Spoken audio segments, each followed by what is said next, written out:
Well guys, तो आज मैं आप सभी के लिए बैटल थ्रू द हेवन के नोवेल को एक्सप्लेन करने वाला हूं। तो आई होप ये एक्सप्लेनेशन आप सभी को पसंद आएगा।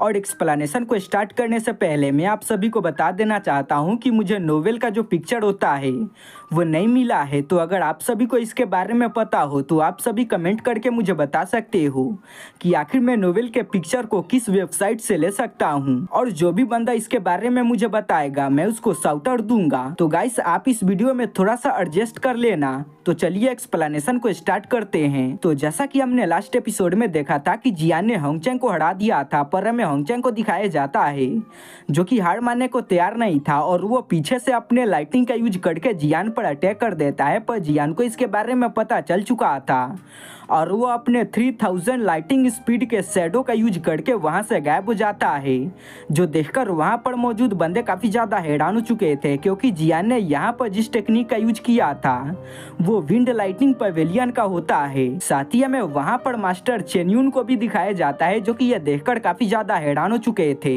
वहीं हमें जियान को दिखाया जाता है जो कि होंगचेंग के पीछे आ चुका था और इसके बाद वो अपने पावर का यूज करके उस पर अटैक कर देता है, जिसकी वजह से उसकी हालत काफी ज्यादा खराब हो जाती है। पर तभी हमें जियान को दिखाया जाता है जो कि उसको किक मारकर काफी ज्यादा दूर फेंक देता है और वो नीचे गिरने वाला था। पर तभी वहां पर मास्टर चेन्यूंग आ जाते हैं और वो होंगचेंग को पकड़ लेते हैं और इसके बाद वो होंगचेंग को चेक करना स्टार्ट कर देते हैं। तो उनको पता चलता है कि इसकी हालत तो काफी ज्यादा खराब हो चुकी है और उनको ये भी पता चलता है कि इसके जितने भी मेरिडियन थे वो सभी डिस्ट्रॉय हो चुके हैं और अगर ये हील भी हो जाता है तो आज के बाद ये कभी भी कल्टीवेट नहीं कर पाएगा, जिसकी वजह से मास्टर काफी ज्यादा हैरान हो चुके थे और इसके बाद वो काफी ज्यादा गुस्सा हो जाते हैं और वो जियान से कहते हैं कि बच्चे, सच में तुम में काफी ज्यादा हिम्मत है क्योंकि तुमने यहाँ पर विंड लाइटिंग पवेलियन के एक स्टूडेंट को काफी ज्यादा बुरी तरीके से घायल कर दिया है, जिसकी वजह से आज के बाद वो कभी भी कल्टीवेट नहीं कर पाएगा। और इसके बाद वो होंगचेंग को पीछे फेंक देते हैं जहाँ पर हमें उसके फादर को दिखाया जाता है जो कि उसको कैच कर लेते हैं। साथ ही हमें जियान को दिखाया जाता है जिसको थोड़ा सा भी डर नहीं लग रहा था। वहीं हमें मास्टर होंगली को दिखाया जाता है जो कि अपने बेटे के हालत को देखकर काफी ज्यादा गुस्सा हो चुके थे और वो जियान पर चिल्लाना स्टार्ट कर देते हैं और वो उससे कहते हैं कि आखिर तुम्हारी हिम्मत कैसे हुई मेरे बेटों को इतनी ज्यादा बुरी तरीके से घायल करने की। जहाँ पर हमें जियान को दिखाया जाता है जो कि उससे कहता है कि ओ अंकल, पहले तुम्हारे बेटे ने मुझ पर अटैक किया था और अगर मेरी स्पीड ज्यादा ना होती तो आज मैं तुम्हारे बेटे के अटैक की वजह से मारा गया होता। तो आपको क्या लगता है कि कोई मुझे मारने की कोशिश करेगा तो मैं उसको जिंदा छोड़ दूंगा।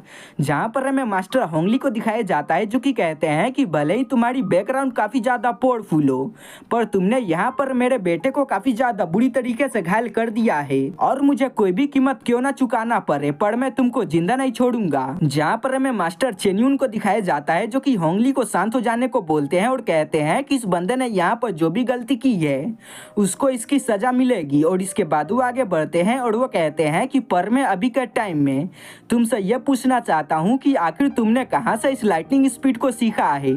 जियान उनके बात को सुनकर काफी हैरान हो चुका था और इसके बाद वो कहता है कि लगता है कि मैं पकड़ा जा चुका हूँ और वो इसकी वजह से काफी ज्यादा परेशान हो रहा था। जहाँ पर हमें होंगली को दिखाया जाता है जो कि काफी ज्यादा गुस्सा कर रहा था और इसके बाद वो एल्डर से कहता है कि एल्डर यून, आखिर आप इसके साथ में बात क्यों कर रहे हो। इस बंदे ने आपके डिसाइबल को काफी ज्यादा बुरी तरीके से घायल कर दिया है तो आपको आगे बढ़ना चाहिए और इसको जान से मार देना चाहिए। जहाँ पर हमें वहाँ पर मौजूद बंदों को दिखाया जाता है जो कि होंगली के बातों को सुनकर काफी ज्यादा हैरान हो चुके थे और इसके बाद वो सभी कहते हैं कि होंगली तो बहुत ही बड़ा बेशर्म है और इसके बाद वो कहते हैं कि यहाँ पर इसके बेटे की गलती थी पर फिर भी ये अपने गलती को मानने के लिए रेडी नहीं है और ये मास्टर यून को उकसाकर जियान को मरवाना चाहता है। पर यहाँ पर जो होंग फैमिली होती है वो काफी ज्यादा पावरफुल होती है, जिसकी वजह से वो सारे बंदे शांत हो जाते हैं क्योंकि वो सभी होंग फैमिली के सामने कुछ भी नहीं बोल सकते थे। वो सभी जियान का समर्थन करते थे पर वो खुले में जियान का समर्थन नहीं कर सकते थे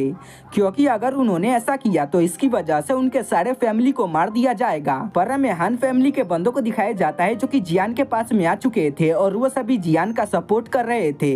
जहाँ पर हमें मास्टर हांची को दिखाया जाता है जो कि आगे बढ़ते हैं और इसके बाद वो होंगली से कहते हैं कि होंगली, सच में तुम काफी बड़े बेवकूफ हो। और इसके बाद वो कहते हैं कि यहाँ पर टोटल फॉल्ट तुम्हारे बेटे का था।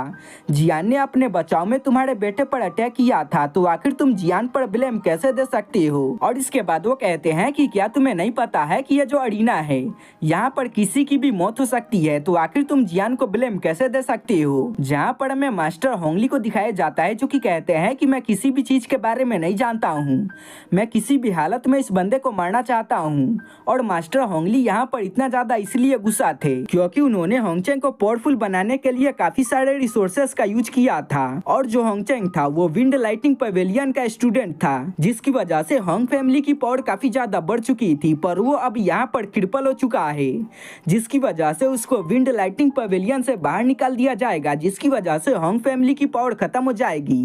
और वो इसकी वजह से काफी ज्यादा गुस्सा कर रहे थे क्योंकि उनका सालों का मेहनत यहाँ पर खराब हो चुका था और वो किसी भी हालत में जियान को मारना चाहते थे। और वो हांची से कहते हैं कि हांची, क्या तुम एक आउटसाइडर के लिए मुझसे पंगा लेना चाहते हो। जहाँ पर हमें हांची को दिखाया जाता है जो कि कहते हैं कि मैंने इस बंदे को यहाँ पर आमंत्रित किया था ताकि ये हमारे ओर से फाइट कर सके, और अगर मैं इस बंदे का यहाँ पर साथ नहीं देता हूँ तो इसकी वजह से हमारी रेपुटेशन काफ़ी ज़्यादा खराब हो जाएगी, जिसकी वजह से आने वाले समय में कोई भी बंदा मेरी मदद नहीं करेगा। तो यहाँ पर कुछ भी क्यों ना हो जाए, मुझे तुम्हारे साथ में फाइट क्यों ना करना पड़े, पर मैं जियान का साथ दूंगा। जो सुनकर मास्टर होंगली भी काफ़ी ज़्यादा हैरान हो चुके थे। जहाँ पर हमें मास्टर यून को दिखाया जाता है जो कि आगे बढ़ते हैं और वो हांची से कहते हैं कि सच में हान फैमिली के बंदे काफ़ी ज़्यादा करेज वाले हैं। जो सुनकर मास्टर हांची भी काफ़ी ज़्यादा हैरान हो चुके थे और इसके बाद वो मास्टर को देखना स्टार्ट कर देते हैं। तो अभी उनकी नज़र उनके चेस्ट के ऊपर जाती है जहाँ पर हमें एक लॉकेट को दिखाया जाता है। अब इस लॉकेट को देखकर वो काफ़ी ज़्यादा हैरान हो चुके थे और इसके बाद वो कहते हैं कि ये जो लॉकेट है ये तो विंड लाइटिंग पवेलियन के 4 एल्डरों में से एक एल्डर का है।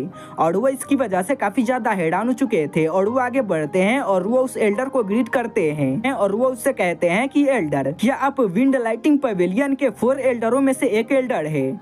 जो सुनकर वो एल्डर काफ़ी ज़्यादा खुश हो चुका था और इसके बाद वो कहता है कि सच में होंग फैमिली के बंदे काफ़ी ज़्यादा जानकार है क्योंकि उनको विंड लाइटिंग पवेलियन के बारे में काफ़ी सारी चीज़ें पता है।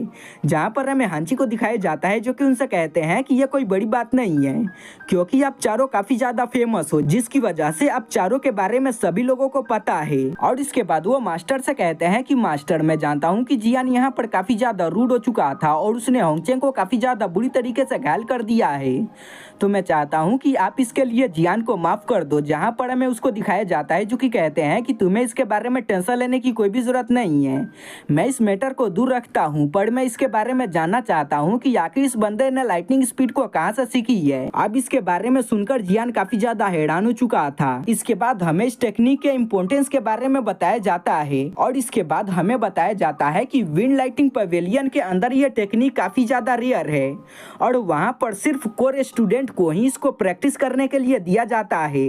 और हमें यह भी पता चलता है कि विंड लाइटिंग पवेलियन के अंदर ऐसे काफ़ी सारे कम बंदे हैं जिन्होंने इसके इल्यूजनरी स्टेप को मास्टर किया है, पर जियान ने यहाँ पर इसके इल्यूजनरी स्टेप को मास्टर कर लिया था। साथ ही वो इस टेक्निक में काफ़ी ज़्यादा आगे बढ़ चुका था और वो महारत हासिल कर चुका था, जिसकी वजह से एल्डर काफ़ी ज़्यादा हैरान हो चुके थे। और हाँ, मैं आप सभी को बता देना चाहता हूँ कि अगर कोई भी इनके टेक्निक को बाहरी बंदा कल्टीवेट करता है तो उसको सज़ा मिलती है और उसको कौन सी सज़ा मिलती होगी आप सभी को इसके बारे में पता चल ही गया होगा।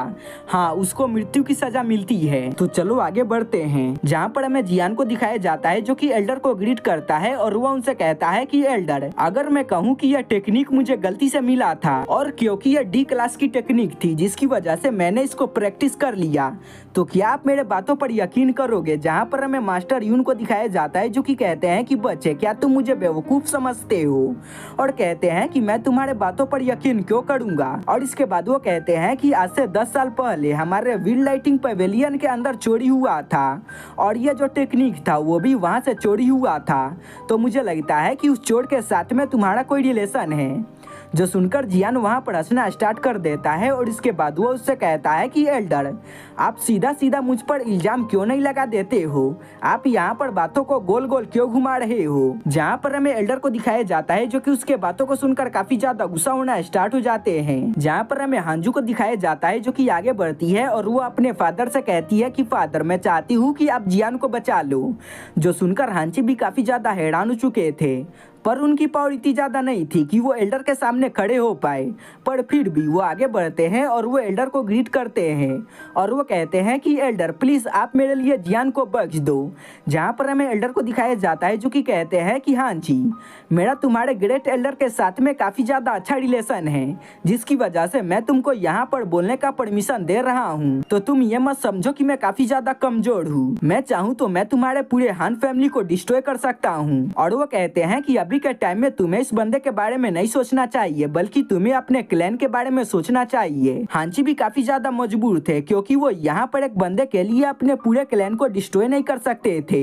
और वो जियान से माफी मांगते हैं और वो कहते हैं कि ब्रदर जियान, प्लीज आप मुझे माफ कर देना। जियान उनसे कहता है कि आपको इसके बारे में टेंशन लेने की कोई भी जरूरत नहीं है, अगर मैं आपके जगह पर होता तो मैं भी यही करता। जो सुनकर हांची काफी ज्यादा खुश हो चुके थे। जहाँ पर हमें मास्टर यून को दिखाया जाता है जो कि आगे बढ़ते हैं और वो जियान से कहते हैं कि बच्चे, क्योंकि तुमने हमारे विंड लाइटिंग पेवेलियन के टेक्निक को सीखा है, तो मैं चाहता हूं कि तुम मेरे साथ में चलो और तुम्हारा जो भी हिसाब होगा वो हमारे मास्टर करेंगे। और अगर तुम हमारे साथ में नहीं जाना चाहते हो तो बोलो, मैं तुमको यहीं पर मार दूंगा। जो सुनकर जियान काफी ज्यादा परेशान हो चुका था और इसके बाद वो कहता है कि अगर मैं इसके साथ में जाता हूँ तो वहाँ पर काफी सारे दाओजोंग लेवल के बंदे मौजूद होंगे और अगर उन सभी ने वहाँ पर मुझ पर अटैक कर दिया तो मेरे मरने के चांसेस काफी ज्यादा बढ़ जाएंगे। और वो किसी भी हालत में उसके साथ में नहीं जाना चाहता था क्योंकि जियान उनका स्टूडेंट नहीं था और वो सभी कभी भी इस बात को एक्सेप्ट नहीं करते कि एक आउटसाइडर वाला बंदा उनके टेक्निक को प्रैक्टिस कर रहा है और वो काफी ज्यादा आगे निकल चुका है। और इसीलिए जियान उनके साथ में जाने से मना कर देता है, जिसकी वजह से वो काफी ज्यादा गुस्सा हो चुका था। और इसके बाद वो कहता है कि ठीक है, अगर तुम हमारे साथ में नहीं जाना चाहते हो तो आज मैं तुमको यहीं पर मार दूंगा। जहाँ पर हमें जियान को दिखाया जाता है जो कि उससे कहता है कि ठीक है बुढ़े, अगर तुम्हारे अंदर इतना ज्यादा पावर है तो आओ और मुझे मारकर दिखाओ। जो सुनकर वो काफी ज्यादा गुस्सा हो चुका था और इसके बाद वो आगे बढ़ता है और वो जियान पर अटैक कर देता है। पर तभी जियान वहाँ पर अपने पपेट को निकाल लेता है जो कि आते के साथ ही उस पर अटैक कर देता है, जिसकी वजह से उसकी हालत काफी ज्यादा खराब हो चुकी थी। जियान उससे कहता है कि अगर तुम्हारी पावर दाओजोंग लेवल के 5 स्टार से कम है तो तुम मेरा सामना नहीं कर सकते हो, तुम्हें घर पर जाकर दूध पीकर आना चाहिए। जिसकी वजह से मास्टर भी काफी ज्यादा गुस्सा हो चुका था, पर जियान यहाँ पर सही बोल रहा था। जियान ने यहाँ पर जिस पपेट को निकाला था वो काफी ज्यादा पावरफुल था और मास्टर उसका सामना नहीं कर सकता था। इसीलिए वो यहाँ पर एक प्लान को चलता है और वो होंगली से कहता है कि होंगली, अगर तुम यहाँ पर मेरा साथ देते हो तो मैं इस बंदे को मारने के बाद इस पपेट को तुमको दे दूंगा। होंगली भी इसकी वजह से काफी ज्यादा खुश हो चुका था क्योंकि यहाँ पर जो पपेट था वो दाओजोंग लेवल के 5 स्टार पर था और अगर ये होंगली को मिल जाता है तो इसकी वजह से उनके क्लैन की पावर काफी ज्यादा बढ़ जाएगी, जिसकी वजह से वो उसका साथ देने के लिए रेडी हो चुका था। तो अगले सीन में हमें होंगली को दिखाया जाता है जो कि आगे बढ़ता है और वो जियान पर अटैक करने के लिए रेडी हो चुका था। साथ ही हमें चेन यूंग को दिखाया जाता है जो कि पपेट के साथ में फाइट कर रहा था। और इसी के साथ में फर्स्ट पार्ट का एक्सप्लेनेशन यहीं पे खत्म हो जाता है। तो गाइस मैं उम्मीद करता हूँ कि आप सभी को फर्स्ट पार्ट का एक्सप्लेनेशन अच्छा लगा होगा। तो अगर आप सभी को ये एक्सप्लेनेशन अच्छा लगा होगा तो आप सभी चैनल को सब्सक्राइब करके मुझे सपोर्ट दिखा सकते हो और इसका नेक्स्ट पार्ट भी बहुत ही जल्दी आ जाएगा। पर उसके लिए आप सभी को मेरे चैनल पर अच्छा सपोर्ट दिखाना होगा और आप सभी को मेरे चैनल को सब्सक्राइब करना होगा। और गाइस जो भी बंदा मुझे वेबसाइट के बारे में बताएगा जहां से मैं बैटलथोर द हेवन के नोवेल के पिक्चर को डाउनलोड कर सकता हूं, तो मैं उस बंदे को अपने वीडियो में शाउट आउट दूंगा। तो प्लीज़ गाइस कोई भी मेरे कमेंट में आओ और वहां पर मुझे किसी वेबसाइट के बारे में बताओ जहां से मैं इसके पिक्चर को डाउनलोड कर सकूँ।